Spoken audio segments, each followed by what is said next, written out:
Tawke Tukje Shagye Resong Chung Shenge Me Tob Duge Bonjomba Serge Lunbo Tabor Jebego Shagye Gyalbo Kyela Cha Cha Lo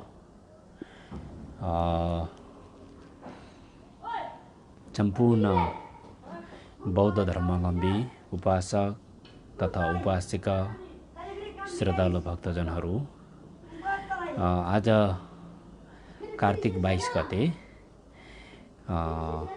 Krishna सप्तमी आज लपप द्विजेन तिथिको विषयलाई लिएर म यहाँहरू समक्ष केही चर्चा गर्न गइरहेको छु।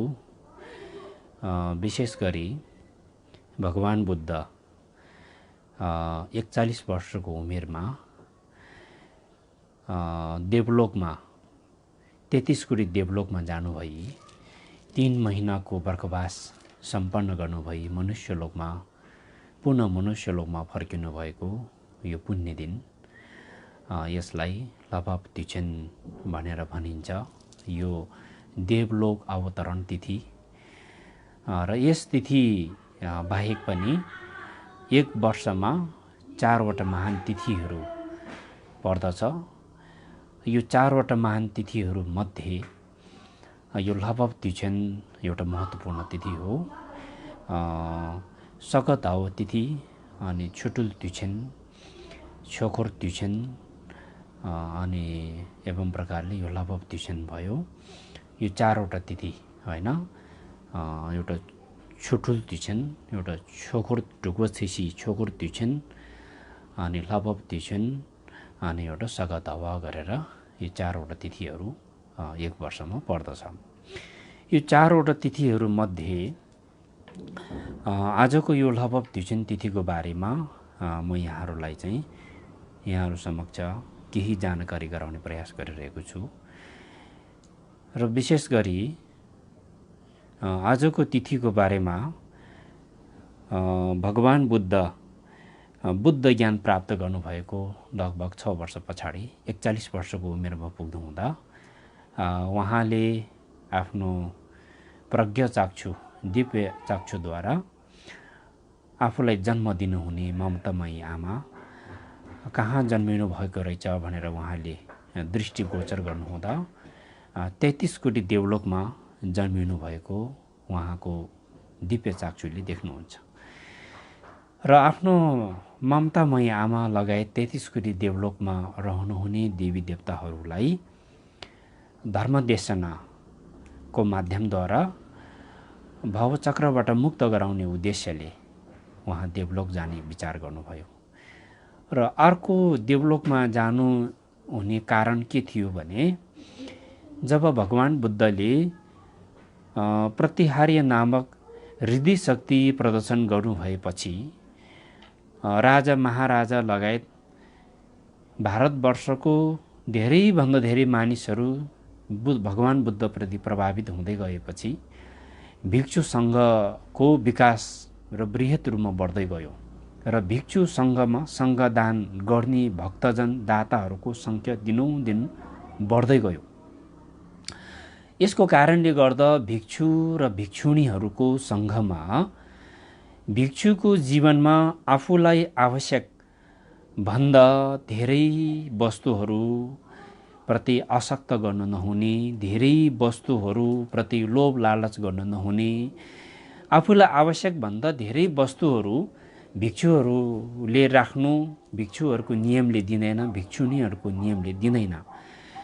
त दान गर्ने दाताहरूको सङ्ख्या बढ्दै गएपछि भिक्षु भिक्षुणीहरूलाई पनि दान गर्ने दाताहरूको सहयोगले गर्दा भिक्षु भिक्षुणीहरू धनी हुन थाल्यो र यो भिक्षु भिक्षुणीहरू धन सम्पत्ति र गृहस्थी भौतिक वस्तुहरू आफूलाई आवश्यक भन्दा धेरै वस्तुहरू प्रति आसक्त हुन थालेको देखिसकेपछि यो आसक्तबाट मुक्त गराउनको लागि पनि भगवान बुद्ध केही समयको लागि देवलोकमा जानुभयो भने यो दान गर्ने दाताहरू, सङ्घ दान गर्ने दाताहरू, जिन्दगहरू पनि बिस्तारै बिस्तारै अलिकति निष्क्रिय हुन्छ भन्ने एउटा विचार पनि हो। त्यो उद्देश्यले पनि भगवान बुद्ध देवलोकमा जानुभयो र त्यति बेला अर्हत्तो ज्ञान प्राप्त गर्नुभएको थुप्रै भिक्षुहरू भगवान बुद्ध शाक्यमुनिको साथमा 33 कुरी देवलोकमा जानुभयो। 33 कुरी देवलोकमा जानु भएर भगवान बुद्ध 3 महिनाको बर्खवास र बुद्धले 35 वर्षको उमेरमा ज्ञान प्राप्त गर्नुभएपछि 80 वर्षको उमेरमा परिनिर्वाण हुनेसम्म बुद्धको जीवनीमा 45वटा बर्खवास सम्पन्न भएको मानिन्छ र ती 45वटा बर्खवास विभिन्न ठाउँमा बसियो र विशेष गरी सबैभन्दा धेरै बर्खवास श्राप बस्तीको जेतवन बिहारमा सम्पन्न भएको थियो। त्यति बेला जुन भगवान बुद्ध 41 वर्षको उमेरमा पुगेर 41 वर्ष पुरा भएर देवलोकमा जाने जुन बेलाको बर्खवास चाहिँ श्राप बस्तीको जेतवन बिहारमा थुप्रै भिक्षुहरू बर्खवास बस्ने तयारीमा हुनुहुन्थ्यो र त्यसै बर्खवासको तयारी गरिरहँदाखेरि भगवान बुद्धले आफू देवलोकमा प्रस्थान गर्नुहुने यो कुरा कसैलाई पनि औपचारिक रूपमा सुनाउनु भएन। भगवान बुद्धले आफ्नो निकटको शिष्य आर्य मङ्गलपुत्रलाई मात्र यो सन्देश सुनाउनु भयो। उहाँलाई जानकारी गराउनु भएर श्राप बस्तीको जेतवन बिहारमा बुद्धको सम्पूर्ण चाहिँ बर्खवासको सङ्घनायकको जिम्मेवार भनौँ, अभिभार भनौँ, त्यो चाहिँ भिक्षु मङ्गलपुत्रलाई सुम्पिएर उहाँसँग थुप्रै अर्हत्व प्राप्त गर्नुभएको भिक्षुहरू देवलोकमा प्रस्थान गर्नुभयो। देवलोकमा प्रस्थान गर्नुभइकन 3 महिनासम्म विभिन्न प्रकारको धर्म उपदेशहरू भगवान बुद्धले त्यहाँ आफ्नो ममतामय आमा माया देवी तुसित देवलोकमा जन्म लिनुभएको थियो। उहाँ लगायत थुप्रै देवी देवता, असङ्ख्य देवी देवताहरूलाई धर्म उपदेश दिनुभयो, निरन्तर धर्म उपदेश दिनुभयो र धर्म उपदेश श्रवण गरेको कारणले थुप्रै देवी देवताहरूले चाहिँ विभिन्न तह तबकाको ज्ञानहरू प्राप्त गर्नुभयो। र त्यसपछि जुन बेला चाहिँ 3 महिनाको बर्खवास श्राप बस्तीको जेतवन बिहारमा निरन्तर भइरहेको थियो आर्य भिक्षु मङ्गलपुत्रको अगुवाईमा र 3 महिनाको बर्खवास, प्रत्येक वर्षको बर्खवास भगवान बुद्धको उपस्थितिमा सम्पन्न हुने गर्थ्यो भने त्यसपटकको बर्खवासमा भगवान बुद्धको अनुपस्थितिमा नै 3 महिनाको बर्खवास सम्पन्न भयो र त्यो 3 महिनासम्म अन्य बर्खवासको समयमा प्रत्येक दिन भगवान बुद्धको मुखारबिन्दुबाट अमृतमय प्रवचनहरू, उपदेशहरू सुन्ने अवसर प्राप्त हुने थियो भने त्यति बेलाको बर्खवासमा 3 महिनासम्म भगवान बुद्धको दर्शन प्राप्त नहुँदा र अमृतवाणी प्रवचन उपदेश श्रवण गर्ने जुन मौका प्राप्त नहुँदा भिक्षुनीहरूको मनमा खल्लो महसुस भइरहेको थियो र यो कुरा बिस्तारै बिस्तारै मगध देशको राजा बिम्बिसार र श्राप बस्तीको राजा प्रसन्नजित उहाँहरूले पनि यो कुरा थाहा पाउनुभयो। किनभने उहाँहरू भगवान बुद्धको शुभचिन्तक, जुन बेला भिक्षु सङ्घको दानपतिहरू हुनुहुन्थ्यो उहाँहरूले पनि यो कुरा थाहा पाउनु भएपछि भगवान बुद्ध कहाँ जानुभयो र भगवान बुद्धबाट धर्म उपदेश सुने सौभाग्य किन कसरी प्राप्त गर्न सकेन भनेर उहाँहरू चाहिँ श्राप बस्तीमा आइपुग्नु भयो। श्राप बस्तीको जेतवन बिहारमा आउनु भइकन भिक्षु मङ्गलपुत्रलाई उहाँ राजा महाराजाहरूले सोध्नुभयो कि भगवान बुद्ध यति बेला कहाँ जानुभयो। यति लामो समयसम्म भिक्षु भिक्षुणीहरूले भगवान बुद्धको मुखारबिन्दुबाट धर्म उपदेश श्रवण गर्न नपाउनु, भगवान बुद्धको दर्शन प्राप्त नहुनु, यो कारण के हो भनेर भिक्षु आर्य मङ्गलपुत्रलाई सोध्नुहुँदा आर्य मङ्गलपुत्र भिक्षुले भन्नुहुन्छ, भगवान बुद्ध 33 कुटी देवलोकमा जानुभएको छ भनेर राजा महाराजा लगायत भिक्षु भिक्षुणीहरूलाई आर्य भिक्षु मङ्गलपुत्रले सुनाउनु भयो। त्यसपछि राजा महाराजा र त्यति बेलाको भिक्षु भिक्षुणीहरूले आर्य मङ्गलपुत्र भिक्षु अर्हत्व प्राप्त गर्नुभएको कारणले तपाईँ देवलोकमा जानुहोस् र भगवान बुद्धलाई अनुरोध गर्नुहोस्, चाँडोभन्दा चाँडो मनुष्यलोकमा फर्केर आउनुहोस् भनेर उहाँलाई बिन्ती चढाउनुहोस् भनेर उहाँलाई पठाउनु, देवलोकमा जाने आग्रह गर्नुभयो। र उहाँ राजा महाराजा लगायत भिक्षु भिक्षुणीहरूको के अनुरोध थियो भने यदि देवी देवताहरूलाई चाहेमा उहाँहरूलाई भगवान बुद्धको साक्षात दर्शन र भगवान बुद्धकै दिव्यवाणी प्रवचन सुन्ने इच्छुक भएमा उहाँहरू मनुष्य धरतीमा आउनुको लागि कुनै प्रकारको समस्या हुँदैन। तर मनुष्यहरू चाहेर पनि देवलोकमा जान सक्दैन। त्यसकारण मनुष्यहरूको लागि यो दुर्भाग्य हो। भगवान बुद्ध देवलोकबाट मनुष्यलोकमा फर्केर आउनुभयो भने देवी देवताहरूलाई यदि उपदेश सुन्ने इच्छा भएमा उहाँहरू मनुष्यलोकमा आउनुको लागि कुनै प्रकारको समस्या हुँदैन। त्यसकारण जसरी भए पनि भगवान बुद्धलाई बिन्ती चढाएर पुनः मनुष्यलोकमा फर्केर आउनुको लागि बिन्ती चढाउनुहोस् भनेर आर्य मङ्गल पुत्रलाई सबैले अनुरोध गर्नुभएपछि उहाँ देवलोकमा जानुभयो। त्यति बेला 33 कोटी देवलोकमा भगवान बुद्धले अनगिन्ती देवी देवताहरूलाई धर्म प्रवचन सुनाइराख्नु भएको जुन बेला भगवान बुद्धको समीपमा आर्य भिक्षु मङ्गलपुत्र पुग्नुहुन्छ, त्यति बेला मङ्गलपुत्र भिक्षुले सबैको प्रतिनिधित्व गरी भगवान बुद्धलाई बिन्ती चढाउनुहुन्छ, तपाईँ चाँडै मनुष्यलोकमा फर्केर आउनुहोस्।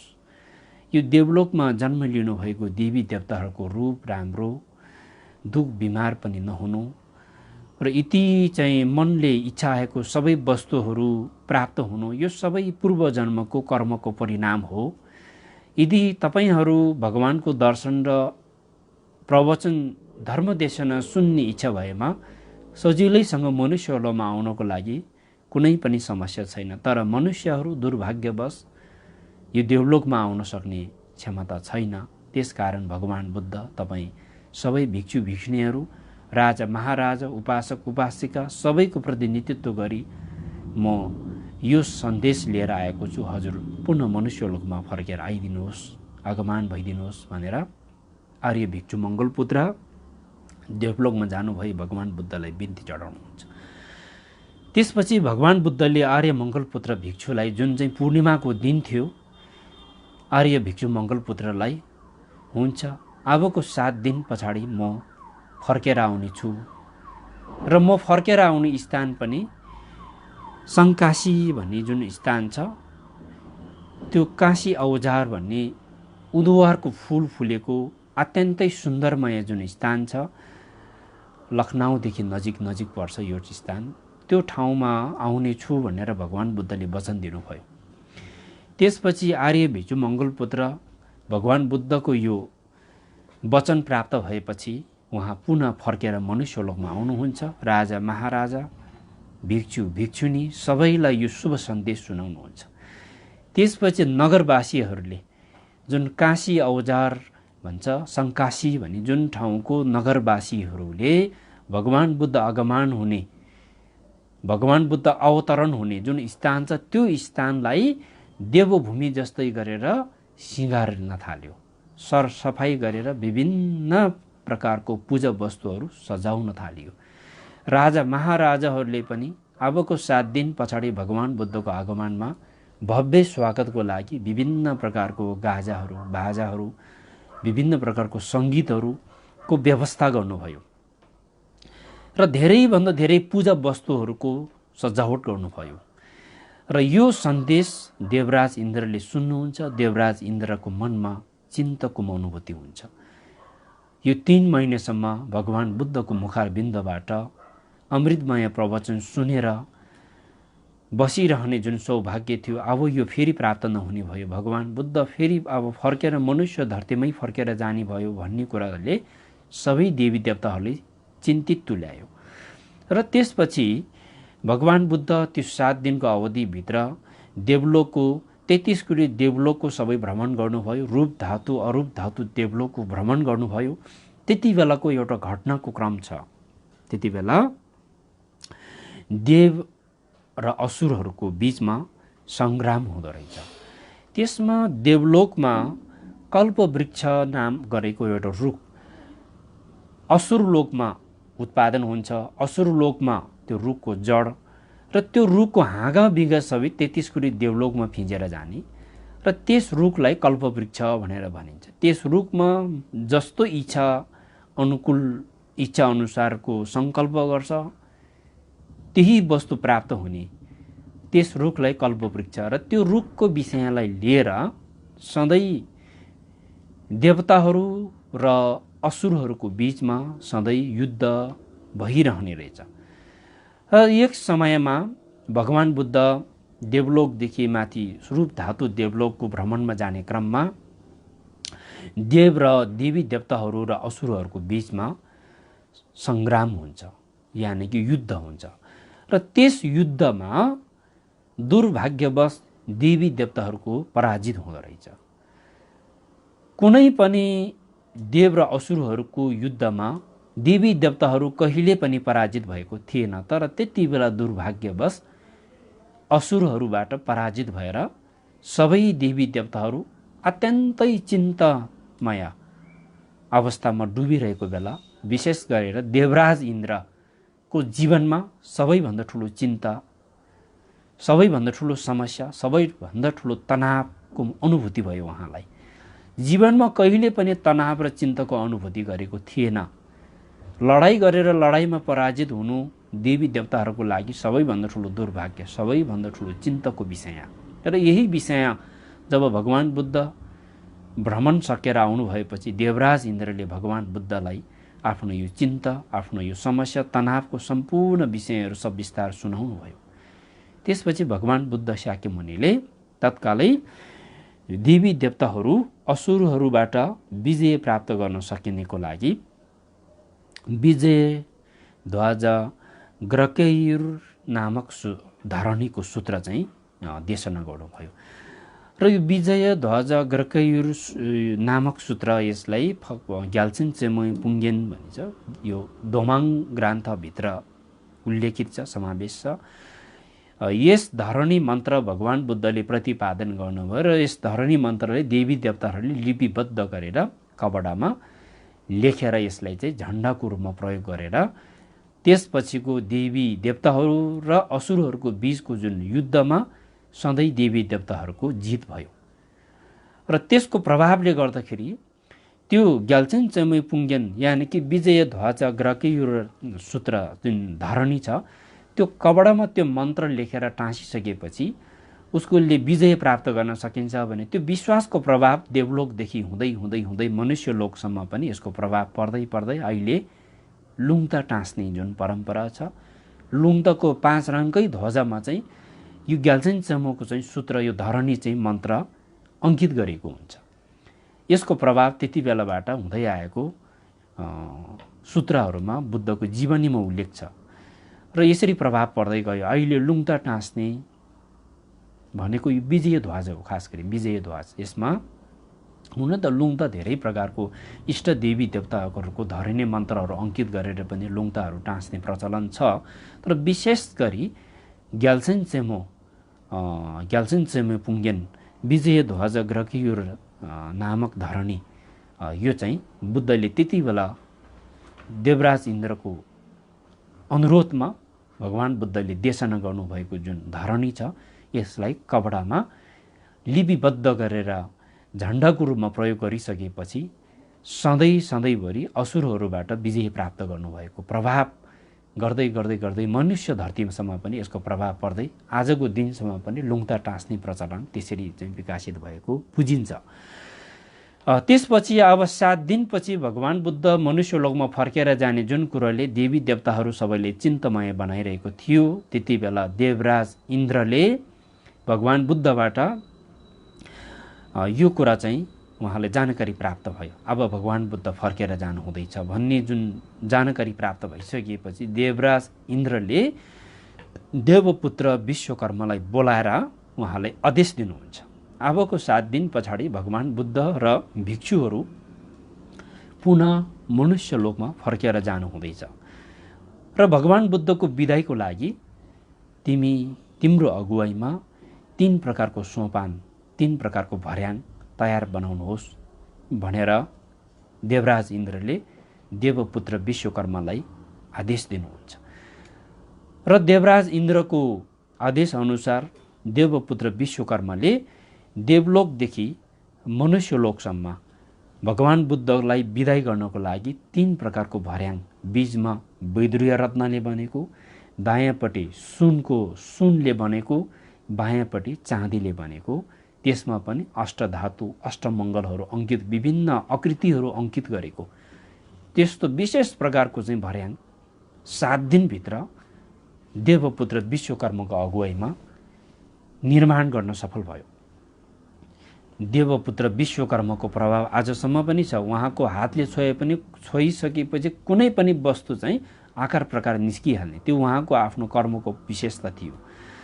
र त्यसपछि जब 7 दिन पुगिसकेपछि तल काशी औजार भन्ने जुन सङ्काशी नगर छ, भगवान बुद्ध आगमन हुने ठाउँमा राजा महाराजाहरू, भिक्षु भिक्षुणीहरूले भगवानको भव्य स्वागतको लागि विभिन्न प्रकारको पूजा वस्तुहरू सजाएर विभिन्न गाजा बाजाहरूको तोड तयारीको साथ चाहिँ उहाँहरू चाहिँ बुद्धको स्वागतमा इन्तजार गरेर पर्खेर बसिरहनु भएको थियो भने देवी देवताहरूले भगवान बुद्धलाई विदाई गर्नको लागि देवराज इन्द्र र ब्रह्मदेव स्वयं आफै आगमन भएर भगवान बुद्धको विदाईको लागि त्यति बेला जब भगवान बुद्ध चाहिँ 7 दिन पुरा हुन्छ, 7 दिन भइसकेपछि भगवान बुद्ध देवलोकबाट मनुष्यलोकमा आउने बेलामा बीचको वैदुर्य रत्नमणिबाट बनाएको भर्याङबाट भगवान बुद्ध आगमन हुन्छ।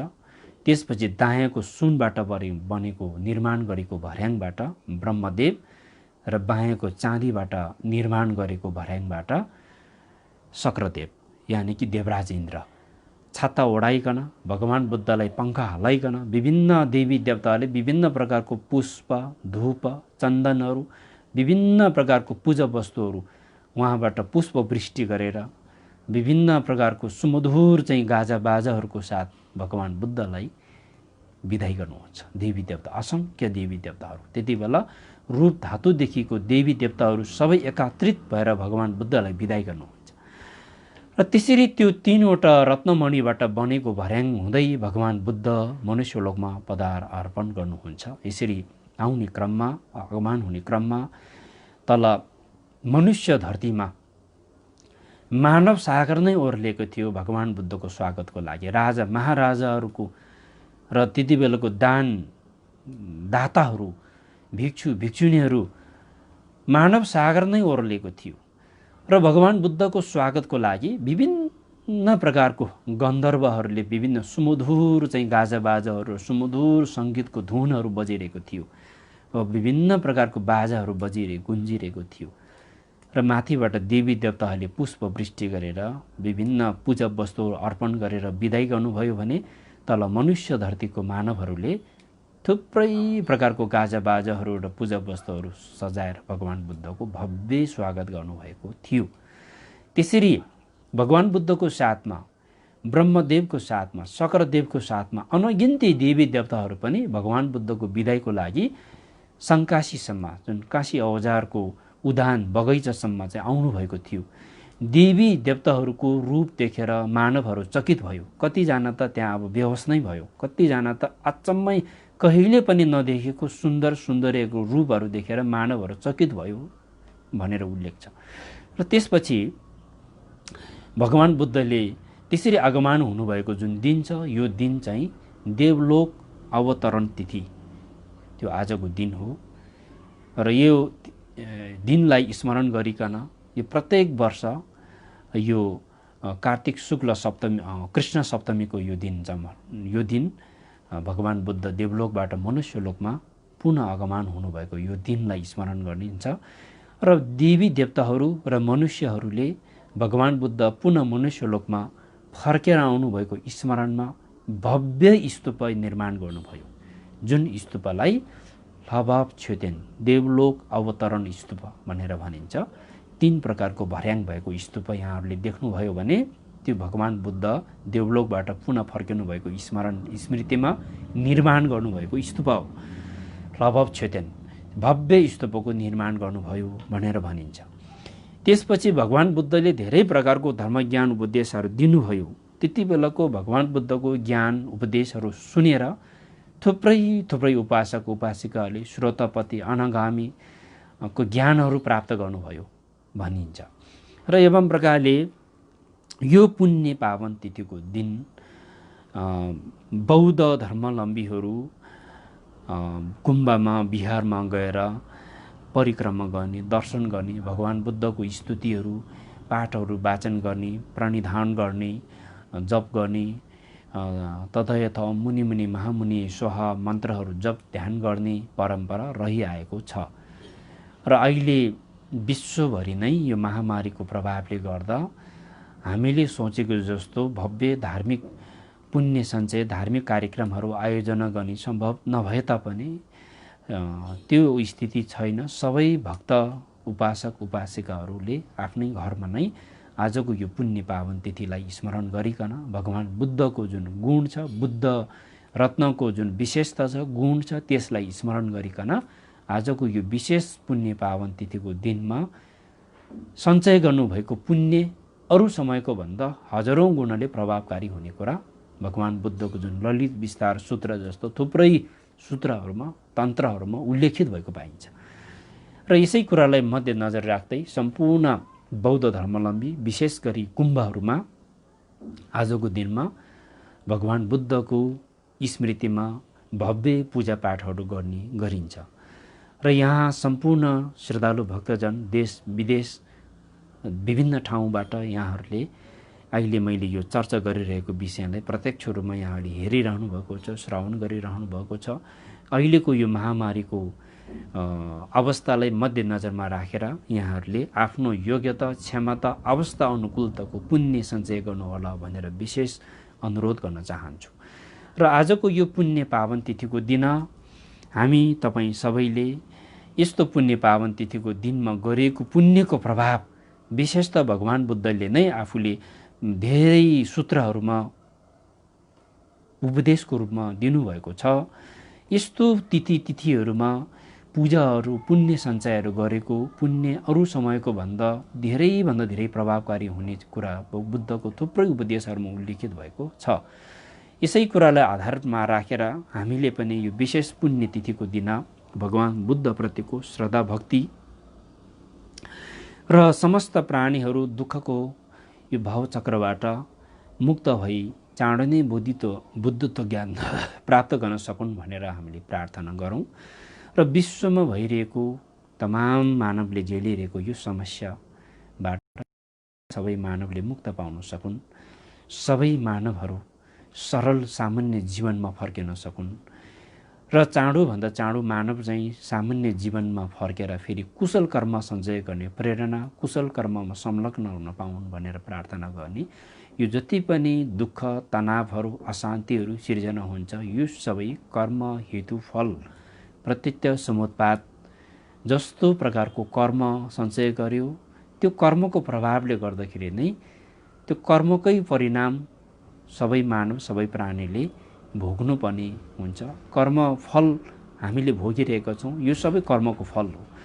तसर्थ राम्रो कर्म सञ्चय गर्दै गर्दै गर्दै गर्दै हामी सबैले सुख शान्तिको जीवन र अन्तमा गएर संसार भवचक्रको दुःखबाट मुक्त र बुद्धत्व ज्ञान प्राप्त गर्नको लागि प्रार्थना गरौँ, प्रणिधान गरौँ भन्दै अहिले जति पनि देश विदेश विभिन्न ठाउँबाट यो सुनिरहनुहुने श्रद्धालु भक्तजनहरू यहाँहरू सबैजनालाई आज कार्तिक 22 गते नोभेम्बर 7 तारिकको दिन, आज शनिबारको दिन यो लापप तिजुनको पुण्य पावन तिथिको दिन यहाँहरू सबैजनालाई विशेष शुभकामना र यहाँहरूले पुण्य सञ्चय गर्नको लागि आफ्नो अवस्था, समय र परिस्थिति अनुकूल त पुण्य सञ्चय गरिदिनु हुनुको लागि पनि विशेष अनुरोध आग्रह गर्दै मेरो प्रस्तुत यहीँ विश्राम गर्ने, अन्त गर्ने अनुमति चाहन्छु।